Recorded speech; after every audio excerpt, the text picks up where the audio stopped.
नमस्कार दोस्तों, आज हम बात करने जा रहे हैं भारत के इतिहास के उस राजा की जिसने ताज नहीं आत्मसम्मान को चुना।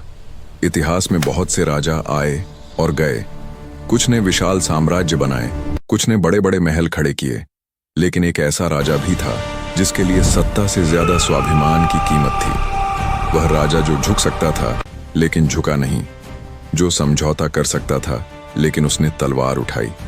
अरावली की पहाड़ियों के बीच खड़ा वह योद्धा जिसके पास न अपार सेना थी, न सोने चांदी से भरे महल, लेकिन जिसकी रीढ़ कभी नहीं झुकी।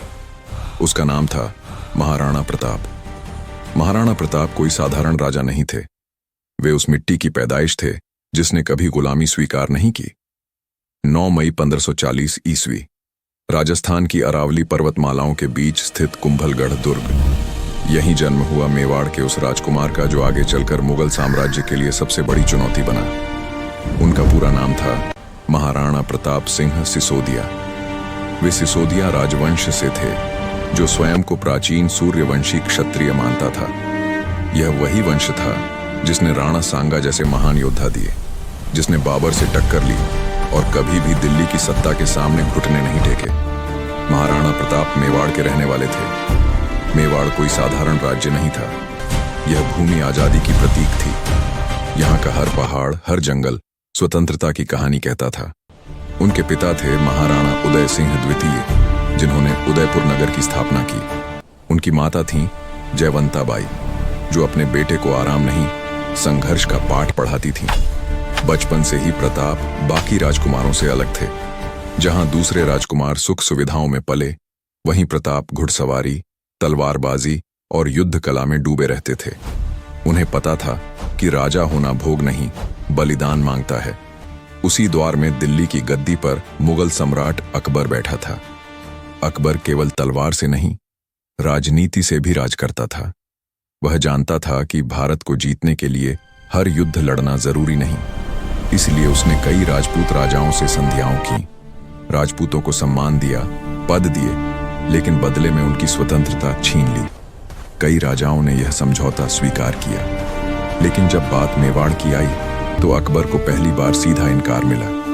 महाराणा प्रताप ने कहा, मेवाड़ किसी के अधीन नहीं जाएगा। अकबर ने पहले युद्ध नहीं किया, उसने दूत भेजे।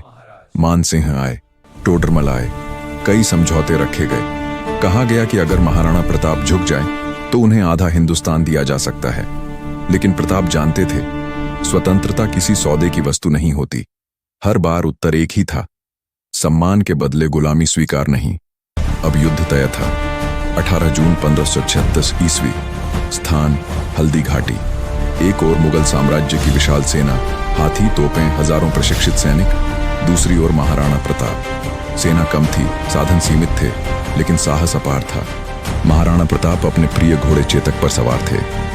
भारी कवच, हाथ में भालानुमा तलवार और आंखों में अग्नि। जैसे ही युद्ध शुरू हुआ, पूरा मैदान धूल, शोर और तलवारों की टकराहट से गूंज उठा। घोड़े दौड़ रहे थे, हाथी आगे बढ़ रहे थे, और हर सैनिक जानता था कि यह युद्ध सिर्फ जमीन का नहीं, सम्मान का है।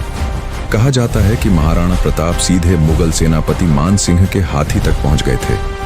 अगर एक बार और पड़ता तो इतिहास बदल सकता था, लेकिन संख्या बहुत अधिक थी।